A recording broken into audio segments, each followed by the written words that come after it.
Hey guys, welcome back to my channel. My name is Valerie, and as requested, I'll be reading my essays that I wrote that got me into universities such as Yale and Emory. So first of all, I think it's important to note that for my Yale and Emory application specifically, I did not apply through the Common App. Instead, I applied through an organization called QuestBridge, and QuestBridge is basically just this nonprofit organization that strives to connect low-income students with top-tier universities. Or in other words, like the name suggests, they try to bridge low-income students to universities of this caliber. QuestBridge has, I think, about 40 plus colleges and universities that they've partnered with, including Princeton, Yale, Stanford, MIT, Brown, etc. And they have their own special application with essays and short answer prompts that are meant to draw out the unique experiences of low-income students. If you guys would like to know more information about QuestBridge and how the whole process works, be sure to comment below and let me know. So without further ado, the longest essay on the QuestBridge application was actually a pretty generic prompt, and I actually used a shorter version of this on my common application. The prompt reads, scrolling, okay.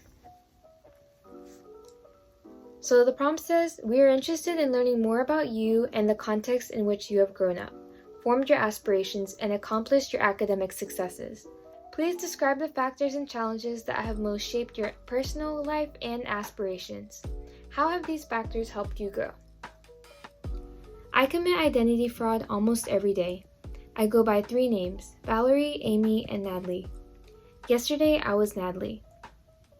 Okay, thanks Natalie, we'll inspect tomorrow morning. Natalie is my landlord's name. I was on the phone with a pest control company to schedule an inspection. Just moments before that phone call, I was Amy, my mother. Hello Natalie, I typed in the email. We are hearing animals in the attic.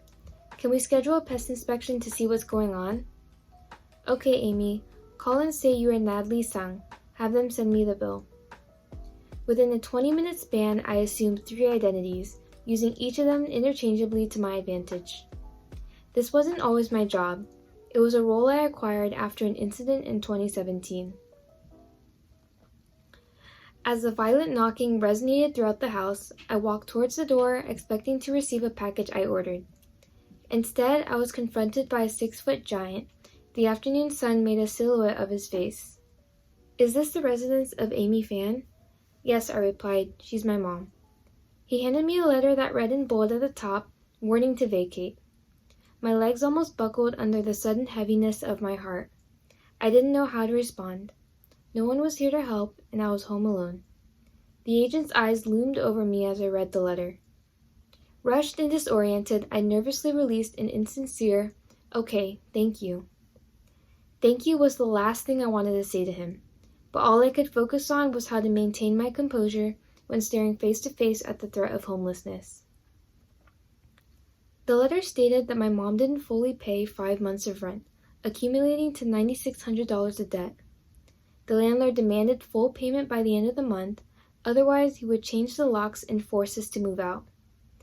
Paying the enormous debt in a month was an impossible task for my family because my mom was the only source of income. After receiving the news, my brothers scrambled to find jobs. Time was ticking, and we began to lose hope when there wasn't any returning news for 2 weeks. We continued to make payments toward the rent, and I emailed the landlord to negotiate a reasonable payment plan, but he wouldn't reply. Eventually, the landlord gave us 3 more months to repay the debt, and after 4 long, arduous months, my family finally paid it off. Yet, as things began to get better again, we got into a car accident that left our car totaled. I am aware of the statistical trends associated with children of low-income single-parent households. Right now, I should be a high school dropout, pregnant, impoverished, or all 3, all of which predict miserable adulthoods. There is no denying that family determines one's identity. In many ways, my identity was created as a response to my family, but not in the way statisticians predicted. Rather, I used my family's impact on my life as an opportunity to grow. After my parents' divorce, I was detached from my family's financial problems and often turned a blind eye. I was the typical teenage girl of many parents' nightmares. I felt entitled to my mom's time and money. And even though I knew my family didn't make much, I wasn't satisfied with what she was able to provide. From her nail salon salary. I couldn't appreciate the late nights when she would bring me fruits, or the early mornings when she was up at 6 a.m. to cook a meal that would serve as both lunch and dinner. Ultimately, my mom faced the heavy burden of caring for 3 children alone. The eviction notice was my wake-up call. I realized that my mom lacked the capability to manage various household affairs, and her language barrier prevented her from communicating effectively. She didn't have the organizational skills to manage money. Recognizing a need in my family that I can fulfill, I often posed as my mom to handle those affairs. From a garage replacement to a water pipe burst, I contact the landlord and companies to resolve the issue. Through this experience, I developed a heightened sense of responsibility, demonstrating that adverse situations allow for personal growth. Although I borrow the identities of my mom and my landlord, these new identities that I've worn ultimately helped me build my own identity. Borrowing these identities helped me realize that I am Valerie, a problem solver. When issues arise, I have a choice to either ignore them or take action. I am compelled to choose the latter. Not only have I learned how to improve myself in the classroom, but I have learned to better manage my household both financially and relationally. So another one of my a little bit more lighthearted essays was answering the prompt, what do you admire most about your community? What would you improve? The sea of darkness is driven away by the light, and suddenly the curtain opens to reveal 2 girls in traditional Indian outfits. They are posed, frozen in time. And then the music begins. With a kick of a beat, they are transformed from beautiful statues into lively vessels of art. Gold accents and jewelry reflect the spotlight, complementing their vibrant outfits. The colors, gestures, and makeup symbolize meanings beyond my understanding. Their movements are flawlessly synchronized, emanating perfect duality of both fluid yet rigid movements. Captivated by their performance, I cheered as the crowd erupted into a roar. International Night is a highly anticipated event at my school.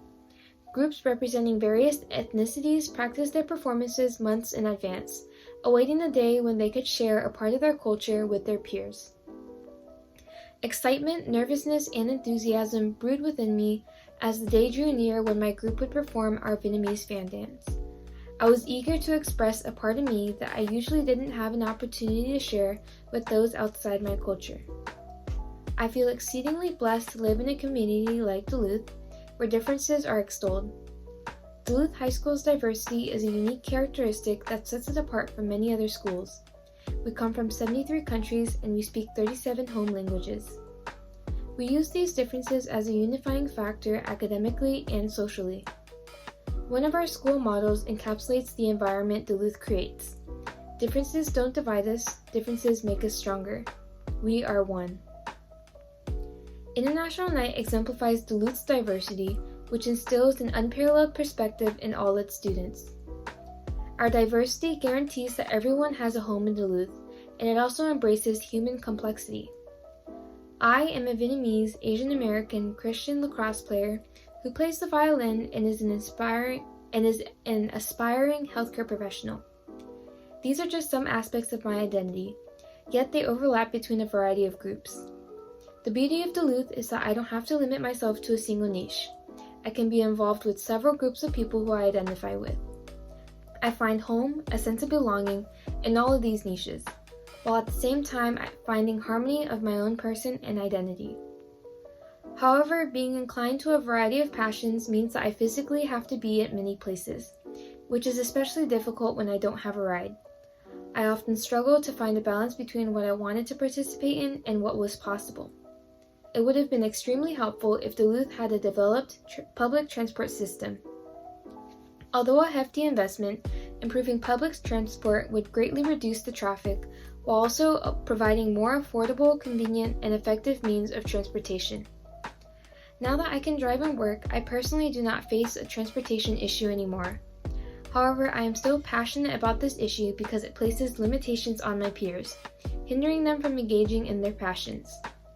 In Duluth's spirit of inclusivity, transportation should be accessible to everyone.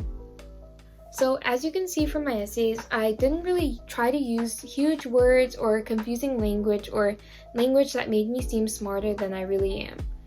One thing that I wanted to point out about both of these essays is the structure, mainly for the first one. So in all of your essays, you should always start with a hook. And in my first essay, my hook was the phrase that said, "I commit identity fraud almost every day."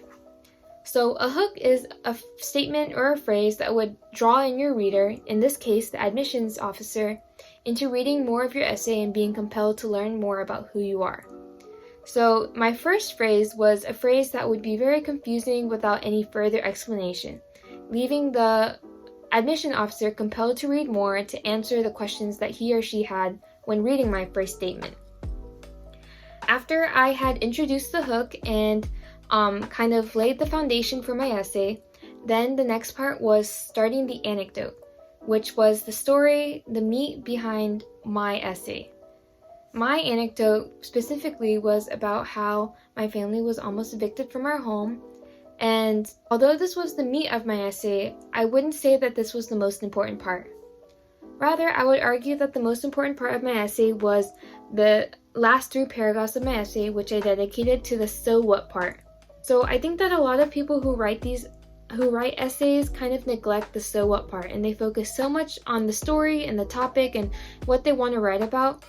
But the "so what" part is the most important because it explains why your experiences matter and why the admission officer should care about how this experience impacted you as a person. So instead of dedicating just the last few sentences to the "so what," I dedicated the last 3 paragraphs of my essay to explain what this meant for me. In my second essay, my hook was mainly the imagery that I used to create to describe the dance. I used Sea of Darkness and Frozen in Time and the kick of a beat, beautiful statues, lively vessels of art, gold accents, jewelry, vibrant colors, gestures, makeup. Movements are flawlessly synchronized, perfect duality of both fluid yet rigid movements. So I kind of set the scene through imagery as an audience member sitting back and watching a performance. Because this second story was less about me and more about my community, I wanted to use imagery as a way to draw in the reader. Alright, so the last thing that I would want you guys to take away from this video is feeling stressed or overwhelmed that you haven't had a life experience that was particularly traumatic or something that is worth shaping your whole essay about. And I'm here to say, a lot of the essays that have been super successful are essays that are about everyday life, mundane things that most people don't even pay attention to.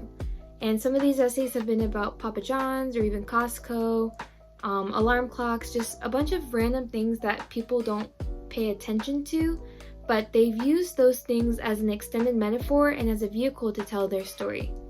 So everyone has a story to tell, everyone has something unique, something that's special about themselves, and really all you need to do is to find an interesting way to tell your story.